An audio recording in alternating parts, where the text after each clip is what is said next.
Hello viewers, welcome back to Daily Retro. Today we're doing a little review. This is of the GT Omega integrated monitor stand that you see next to me. So I'll flash up an image of what my sim rig used to look like. It's had many sort of evolutions over the past couple of years. This is the GT Omega Prime rig. It's the highest end rig you can get from GT Omega. They're based in Scotland, so no import fees if you're from the UK like myself. But I recently upgraded. Basically, I've gone from the Art monitor stand, which was just the GT Omega sort of entry-level monitor stand that does fit onto the Prime rig quite snugly, but the limitation of it was that I was not able to have the monitor any further forward than my wheelbase, and as I have the Fanatec DD1 or Podium wheelbase, which is quite chunky, it was a massive benefit to invest in this integrated monitor stand. So this monitor stand retails at $169. It does sound expensive, but trust me, the immersion is worth it. So I'll just take you through it before I sort of try and show you how it increases your immersion. So the actual rig itself attaches to the 8020 aluminium rig via this platform here on the Prime rig. This is used as well for the plating that goes underneath your wheelbase of choice. As I mentioned, mine's a Fanatec Podium DD1 / Podium, and this gives it a lot of strength. It was very difficult to adjust initially for the install, just because obviously it's got some tilt and you had to sort of tighten the bolts evenly on both sides.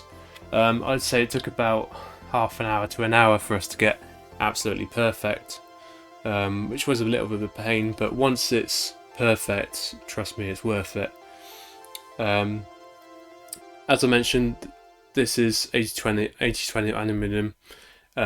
This piece of metal, it sticks out more just because my rig is quite close to the wall, but they give you enough sort of flexibility to be able to move this bit. If you, like me, have your rig quite close to a wall, you can just move this. And I've been actually using this extra bit of length of 8020 aluminium just for mounting my cameras for videos like this and other videos. Also very good for my Elgato key light, which sort of gives me extra lighting during my sim rig videos. But yeah, that is the integrated monitor stand. It's currently got a 32-inch curved monitor on.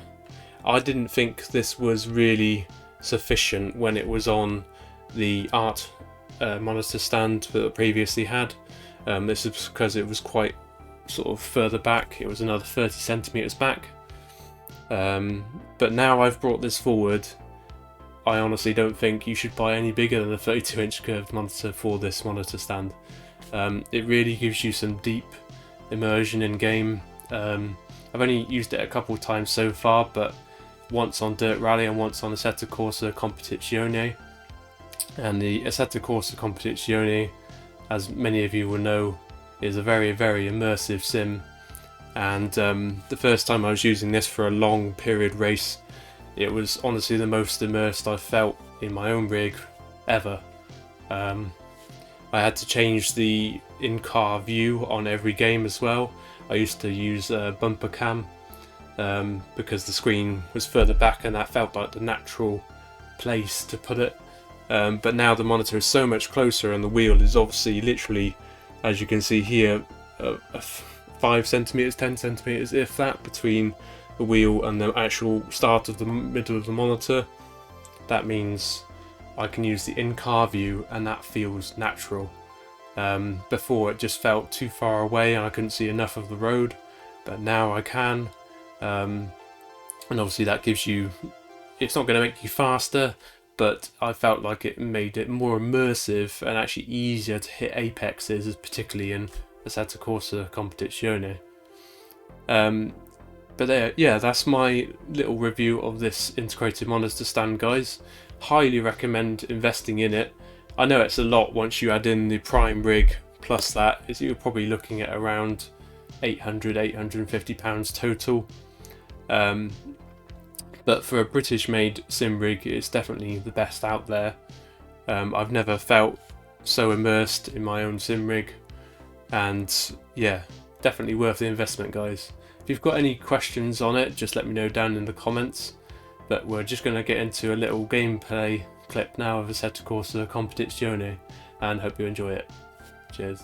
Welcome to this part of the video, guys. This is actually a replay of an attempt I did earlier, but I got a penalty in the pit lane that previous time, and it was just really boring after that, so I thought I'd replay this. So we're playing on Assetto Corsa Competizione. This is just a Brands Hatch sprint race. I do really enjoy the British tracks on this simulator, and obviously the integrated monitor stand does sort of give me that extra little bit of immersion. I feel I can see the apexes a little better, but without further ado, we're going to get into it. I'm doing this race on about 50% force, which is about 10 Newton meters. So yeah, it's going to be a workout, whatever happens. But yeah, hope you enjoy the race, and we're probably going to skip out little bits that maybe get a little bit boring or uncommentated. But yeah, we're going to get into it now. Stay double file.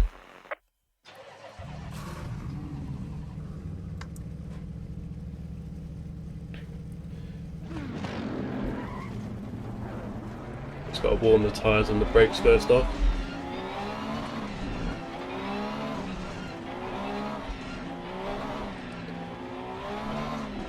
What I might do first off in this is maybe drop back a little bit, just for entertainment purposes. The sprint race one of this same race, I won it by a fair margin, so maybe more interesting, just to keep it more interesting. So a few cars go past. Car on the right. Clear on the right.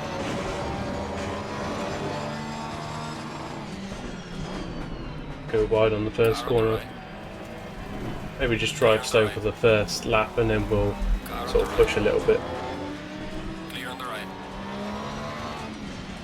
At the same time, you've got to drive safely in this sim, because it sort of judges you constantly, even on your AI race battling, and that determines if you can race online well or not as well. So we're back in 6th. I think we'll sort of stay around here for the rest of this lap, and then sort of push after that. It just gives me a little chance to talk a bit, and while the tyres are a bit cold and the brakes.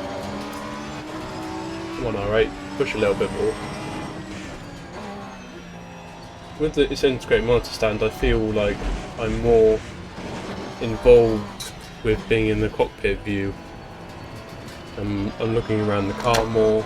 When I've put this on bumper view, like it was originally, it felt so alien. I felt like I was a teddy bear strapped to the bonnet, if that makes sense. Yeah, I'm gonna concentrate now, so I may well not talk as much, but hopefully you guys will see a bit more overtaking, which will be more interesting to watch.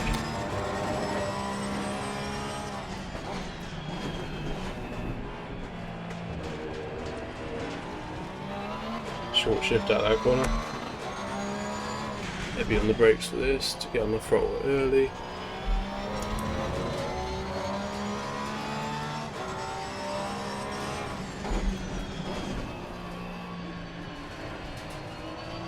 Wide entry on. Get the run up onto this long straight.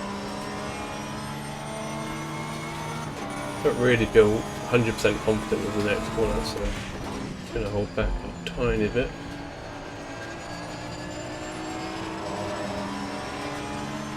Car on the left. Clear on the left.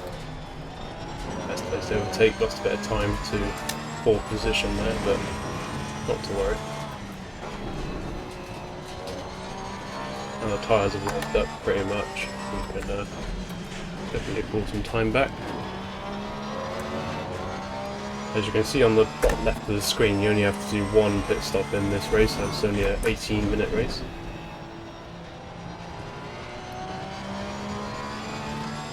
That means we'll be able to change the tyres when they start to go off a little bit.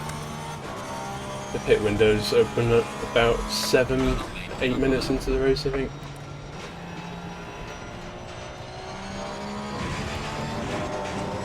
The fidelity you get back from the set to course competition through the wheel is just incredible. Nothing like I've ever experienced on tarmac on any other game. Way more realistic than even my favourite game, Dirt Rally. From a tarmac perspective, that is. Because normal racetracks do have a lot of small imperfections that you have to deal with, and you definitely feel them in this, whereas you wouldn't in some other games like Gran Turismo or Dirt.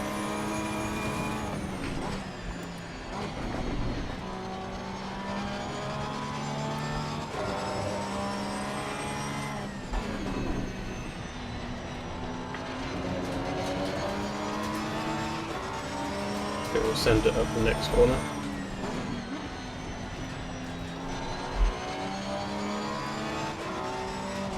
Maybe not. Oh, it's just a bit too far away.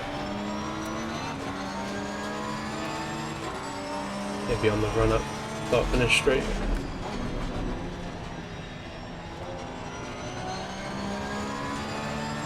Car on the right. That was pretty tidy. Clear on the right. Gaining on the driver ahead, except to 3.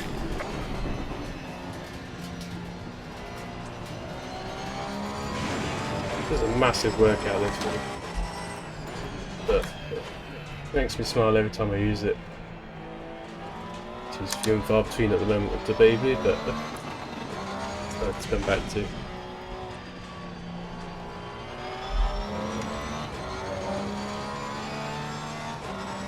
I'll get the racing driver excuses in early.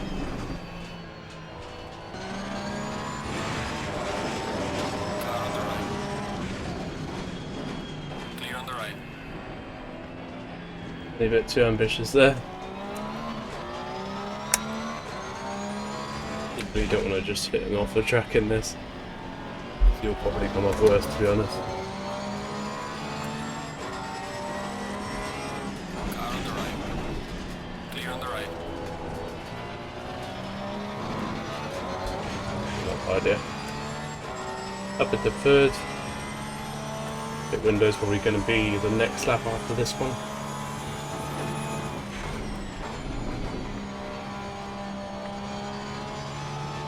Should probably mention I'm driving a 911 GT3. It's like one of my favourite GT3 cars to drive. Just handles beautifully.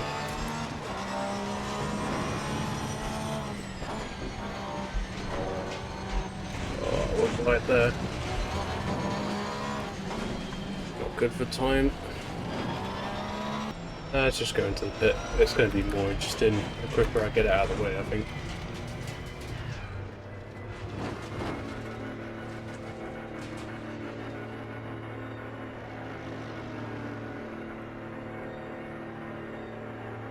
If you guys have got any tips on the set course of the competition pitting, I would love to hear them, because for whatever reason it just seems like I'm never as quick as the computer when it comes to pitting.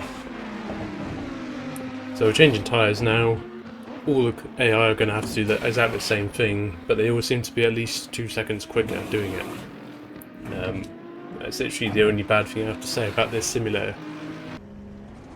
Try not to speed in the pit lane like I did on the previous attempt.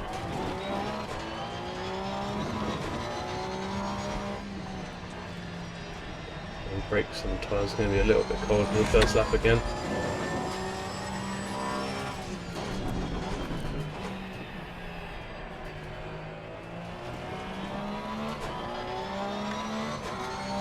You can see we're already down in 15th, but that is because literally no one else has pitted yet. Apart from one. So it'll be more interesting for you guys, because we'll get quite a bit of traffic sort of spread out over the next 2 or 3 laps. But equally I do need to push, so I'm actually up there at the top.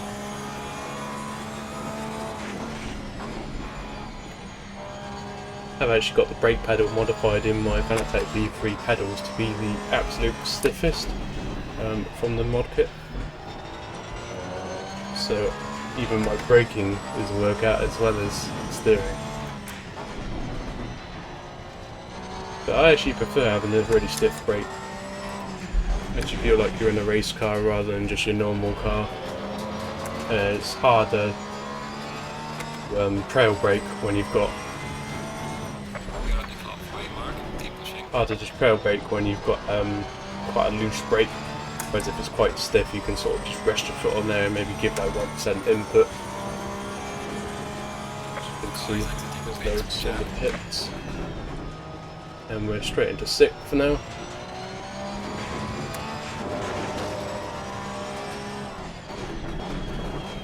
Even got my brake pedal set to vibrate when I put 100% input in. So it's quite nice that I can feel when I'm about to sort of lock. I'm locking the wheels. As you can see, they've sort of gained from a quicker pit stop. I'm now 7 seconds off the leader and about 3 seconds off second. So not ideal, but we'll do our best. See what happens. Got 7.5 minutes left of the race. So just got to get my head down really and push. I actually used to play this title on PS4 when it came out, just on my Logitech G29, but it really didn't feel like a good title at that stage. It only really felt like a proper simulator once it got to PS5 in my opinion, just because there's so much going on in this title that you need the extra power.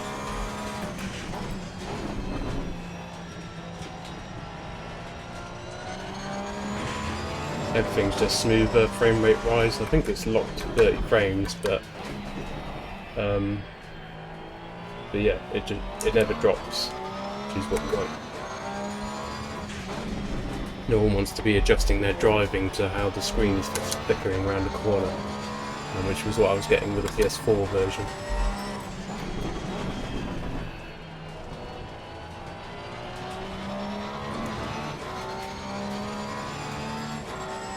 I'm now 1.7 behind second and 5.8 behind the leader. One thing you've got to be really careful of in this title is to lift off the brake if you're starting to turn even so ever so slightly more than straight. Cars will just turn on you like they would in a real car.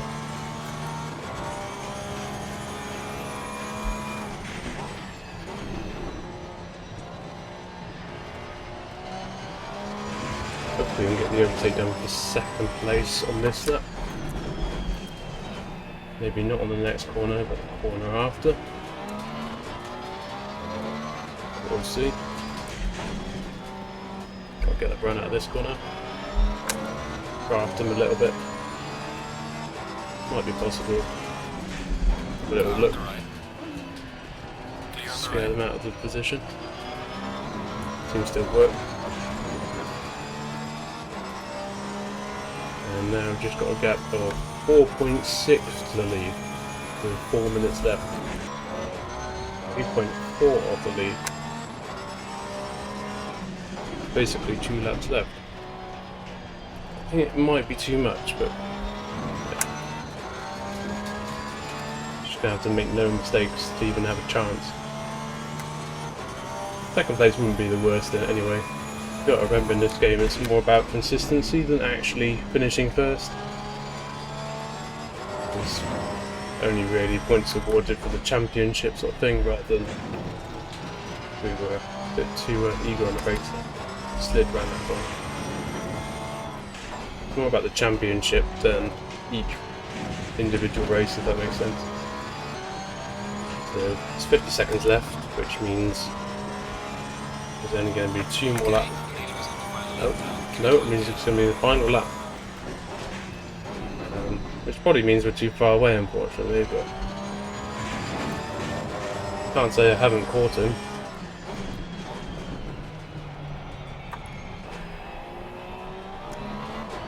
Whoa! Oh, he's just getting too eager there. I've lost more time.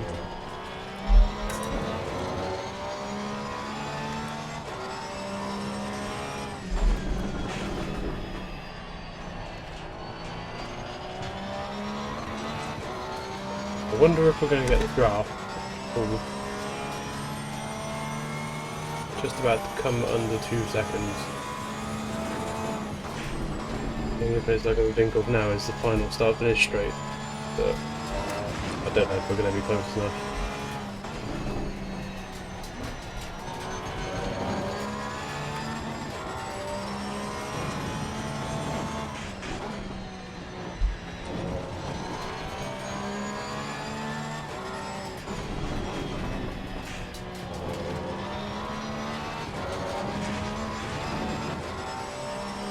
Definitely not close enough. But a good result nonetheless. Tried to keep it interesting for you guys as well, going slow at the start. See, if I hadn't done that, it probably would have been an easy win. But yeah, hope you enjoyed watching that video, guys. Don't forget to like and subscribe if you enjoyed it. And we'll see you very soon, hopefully, for another sim racing video. Cheers.